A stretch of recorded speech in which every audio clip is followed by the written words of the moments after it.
আসসালামু আলাইকুম। সহজ ৬টি আমল। ১. বাড়িতে সালাম দিয়ে প্রবেশ করবেন। আল্লাহ নিজ জিম্মায় আপনাকে জান্নাতে প্রবেশ করাবেন। ২. মনোযোগী হয়ে আজানের উত্তর দিবেন। যে ব্যক্তি মনোযোগী হয়ে আজানের উত্তর দিবে, জান্নাত তার জন্য ওয়াজিব হয়ে যাবে। ৩. নিজে সঠিক হওয়া সত্ত্বেও ঝগড়া পরিহার করবেন।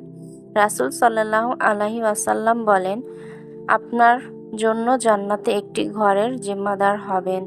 ৪. আল্লাহর সন্তুষ্টির জন্য লা ইলাহা ইল্লাল্লাহ পড়লে তার জন্য জাহান্নাম হারাম।